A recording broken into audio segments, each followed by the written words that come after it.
Assalamualaikum warahmatullahi wabarakatuh. Selamat pagi anak-anak. Bagaimana kabar kalian? Semoga kita semuanya dalam keadaan sehat walafiat tanpa suatu halangan apapun. Amin amin ya rabbal alamin. Baiklah anak-anak, pada kesempatan kali ini kita akan melanjutkan materi kita di bab yang pertama. Tapi sebelum itu semuanya, marilah kita berdoa terlebih dahulu agar pembelajaran kita pada pagi hari ini bisa berjalan dengan lancar dan mendapatkan barokah dari Allah Subhanahu wa taala. Liridhaillah wa li syafaati Rasulillah. Al-Fatihah.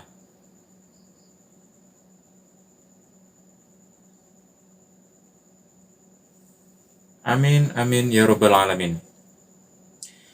Baiklah, pada kesempatan yang lalu, minggu lalu, kita telah belajar tentang pengertian Al-Quran, nama-nama Al-Quran, dan fungsi Al-Quran. Nah, pada kesempatan kali ini, kita akan belajar tentang hadis. Pengertian hadis dan juga fungsi hadis terhadap Al-Quran. Nah, untuk selengkapnya, mari kita langsung saja menuju ke materinya. Baik, kalau kemarin kita telah mempelajari pengertian Al-Quran, nama-nama Al-Quran, dan juga fungsi Al-Quran. Nah, untuk kesempatan kali ini kita akan belajar tentang hadis. Baik, pengertian hadis. Hadis menurut bahasa yaitu baru, tidak lama, ucapan atau pembicaraan, dan juga cerita. Nah, secara istilah merupakan sesuatu yang diriwayatkan atau dinisbahkan kepada diri Rasulullah SAW, baik berupa perkataan, perbuatan, dan penetapan sifat atau perjalanan Nabi, baik sebelum atau sesudah diutus menjadi Rasul. Nah, mari kita bahas satu per satu.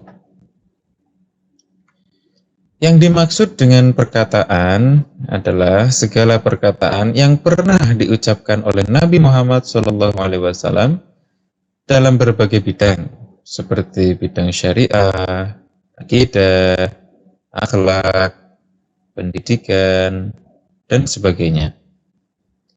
Nah, untuk perbuatan sendiri, hadis adalah penjelasan praktek Nabi Muhammad SAW terhadap peraturan-peraturan syara yang belum jelas teknis pelaksanaannya.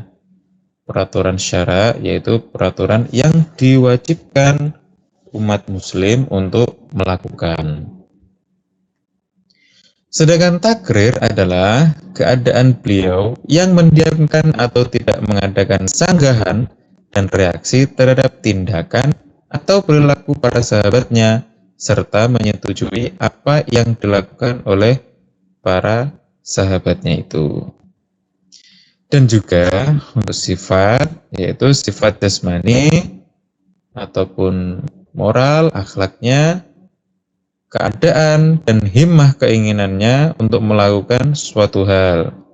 Misalnya, ketika Nabi Muhammad SAW menginginkan berpuasa pada tanggal 9 Muharram, ketika Rasulullah berpuasa pada hari Asyura dan memerintahkan kaum muslimin berpuasa, mereka para sahabat berkata, "Ya Rasulullah, ini adalah hari keanggukan Yahudi dan Nasrani."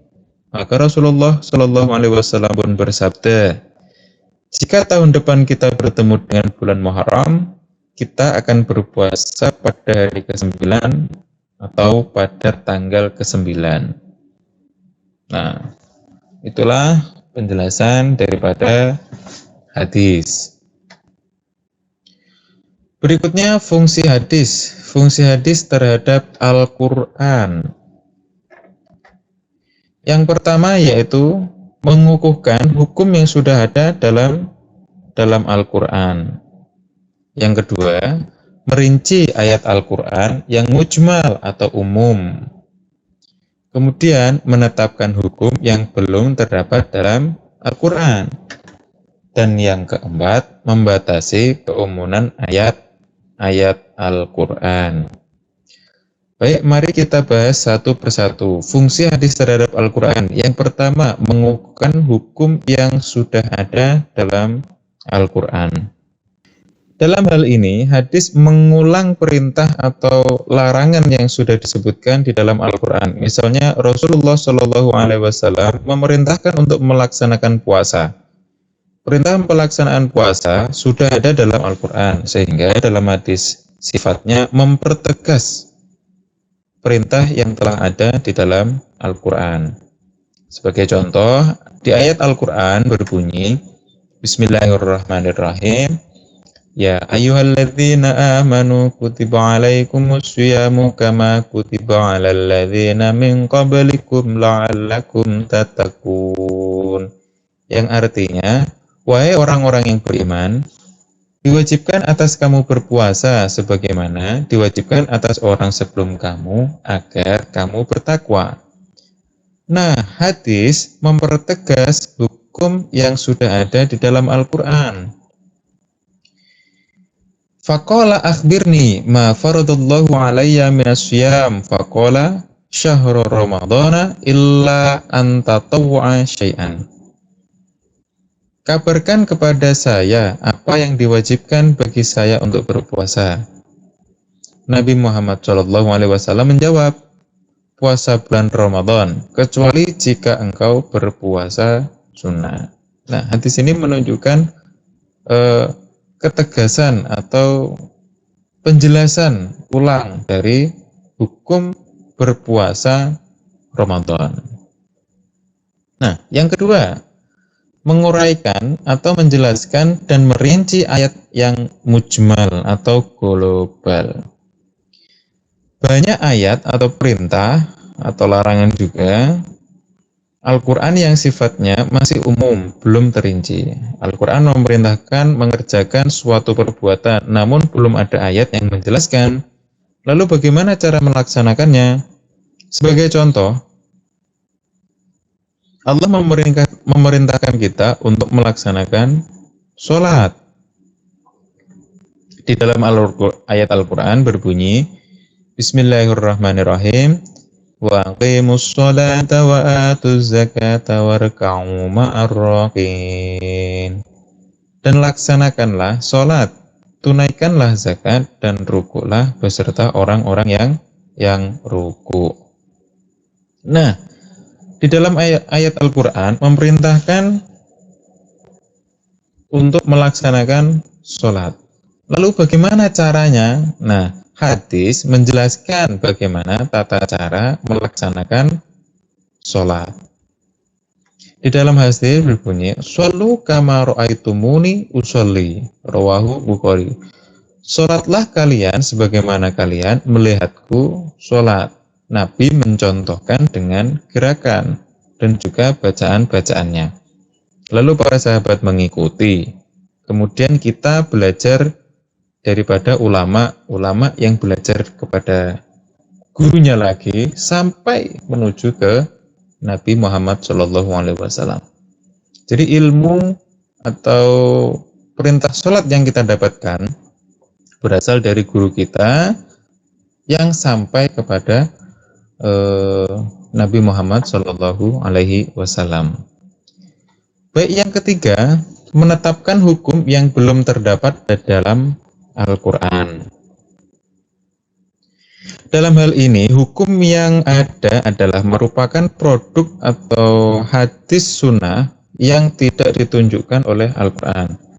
Misalnya, haram memakan burung yang berkuku tajam, haram memakai cincin emas dan kain sutra bagi laki-laki, dan lain-lain. Di dalam Al-Quran dijelaskan bahwa A'udzubillahi minasyaitonirrajim. Bismillahirrahmanirrahim. Hurrimat alaikumul maitatu waddamu walahmul khinziri wa ma uhilla li ghairillahi bihi wal munkhaniqatu wal mawqudatu wal mutawaradiyatu wan natihatu wa ma akalas sabu'u illa ma dhakkaitum. Diharamkan bagimu memakan bangkai, darah, daging babi, daging hewan yang disembelih bukan atas nama Allah, yang tercekik, yang terpukul, yang dipukul, yang jatuh, yang ditanduk, dan yang diterkam binatang buas, kecuali kamu sempat menyembelih. Nah, hadis menjelaskan bahwa An Abi Hurairah anin Nabi sallallahu alaihi wasallam qala kullu dzinabin minas sibai fa'akluhu haramun rawahu Muslim. Setiap binatang buas yang bertaring maka memakannya adalah haram. Jadi hadis menetapkan bahwa setiap hewan yang bertaring mempunyai taring walaupun itu disembelih haram untuk dimakan, tidak boleh dimakan. Nah, di dalam ayat Al-Quran tidak ada, maka di dalam hadis dijelaskan demikian. Kemudian, fungsi hadis terhadap Al-Quran yang keempat, yaitu membatasi keumuman ayat Al-Quran. Banyak perintah di dalam Al-Quran yang mengisyaratkan berlaku secara umum. Seluruh manusia, seluruh umat Islam, baik laki-laki maupun perempuan, besar maupun kecil, sehat maupun sakit. Misalnya dalam kasus Allah memerintahkan kita untuk melaksanakan sholat Jumat. Di dalam ayat Al-Quran berbunyi, A'udzubillahi minasyaitonirrajim, Bismillahirrahmanirrahim. Ya ayyuhalladzina amanu idza nudiya lis-sholati min yaumil jumu'ati fas'au ila dzikrillahi wa dzarul bai'. Dzalikum khairul lakum in kuntum ta'lamun. Wahai orang-orang yang beriman, apabila diseru untuk melaksanakan sholat pada hari Jumat, maka segeralah kamu mengingat Allah dan tinggalkan jual beli. Yang demikian itu lebih baik bagimu jika kamu mengetahui. Nah, yang diseru dalam ayat ini adalah orang-orang yang beriman. Siapa orang-orang yang beriman? Ya bisa jadi dia laki-laki, ya bisa jadi dia perempuan. Nah, ini kan umum. Nah, di dalam hadis dijelaskan. Di dalam hadis dibatasi umumnya orang-orang yang beriman ini untuk siapa?